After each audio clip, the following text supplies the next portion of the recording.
ನಾನ್ ಮದ್ವೆ ಆಗಿದ್ ಚೌಟ್ರಿಗೆ 2 ವರ್ಷ ಆದ್ಮೇಲೆ ಮತ್ತೆ ಹೋಗಿದ್ದೆ.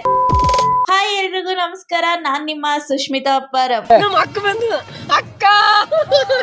ಇವತ್ತು ನಾನ್ ಮದ್ವೆ ಆಗಿದ್ ಚೌಟ್ರಿಗೆ ಮತ್ತೆ ಹೋಗಿದ್ದೆ. ಮತ್ತೆ ಮದ್ವೆ ಆಗಕ್ಕಲ್ಲ, ನನ್ ಫ್ರೆಂಡು ಮದ್ವೆ ಆಗ್ತಿತ್ತು ಅದಕ್ಕೆ. ಮಂಟಪದ ಮೇಲೆ ನನ್ ಫ್ರೆಂಡ್ಸು ಆಂಟಿ ಜೊತೆ ಜಗಳ ಆಡ್ತಿದ್ರು. ಯಾಕೆ? ಏನು ಇಲ್ಲ, ಗಂಡು ಹೆಣ್ಗೆ ಧಾರೆ ನೀರ್ ಬಿಡಕ್ಕೆ.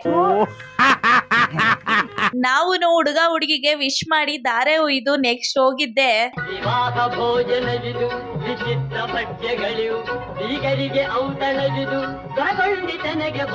ಊಟ ಎಲ್ಲ ಆದ್ಮೇಲೆ ಹುಡುಗ ಹುಡುಗಿಗೆ ಕೇಕ್ ಕಟ್ ಮಾಡಿಸ್ಬಿಟ್ಟು ನಾನು ನನ್ನ ಫ್ರೆಂಡ್ಸ್ ಎಲ್ಲ ಫೋಟೋಸು ವಿಡಿಯೋಸು ತಕೊಂಡ್ವಿ. ಆಯ್ತು, ಆಮೇಲೆ ಹಂಗೇನೆ ನಮ್ ಫ್ರೆಂಡ್ಸ್ ಹತ್ರ ನಮ್ ಪೇಜ್ ಸ್ವಲ್ಪ ವಿಶ್ ಮಾಡ್ರಪ್ಪ ಮಕ್ಳಾ ಅಂತ ಹೇಳಿಸ್ತೆ.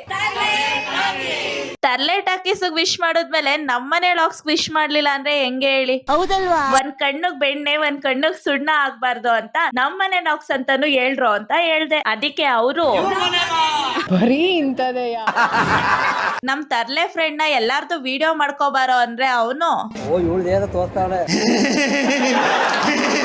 ಆ ಮನ್ಮತ ಬೇರೆ ಇನ್ಯಾರು ಅಲ್ಲ, ಇವನೇ. ಸೊ ನಮ್ ವಿಡಿಯೋಸ್ ನ ತುಂಬಾ ಜನ ಇಷ್ಟಪಡ್ತಿದ್ದೀರಾ, ಕಡಿಮೆ ಜನ ಮಾತ್ರ ಫಾಲೋ ಮಾಡ್ಕೊಂಡು ನೋಡ್ತಿದ್ದೀರಾ. ಸೊ ಬೇಗ ಫಾಲೋ ಮಾಡ್ಕೊಳ್ಳಿ. ಇನ್ನ ಮದ್ವೆ ಎಲ್ಲ ಮುಗಿಸ್ಕೊಂಡು ನಾವು ಹೊರಟು. ಸೊ ನೆಕ್ಸ್ಟ್ ವಿಡಿಯೋದಲ್ಲಿ ಸಿಗ್ತೀವಿ. ಅಲ್ಲಿವರೆಗೂ ಮತ್ತೆ ಭೇಟಿಯಾಗೋಣ. ನಮಸ್ಕಾರ.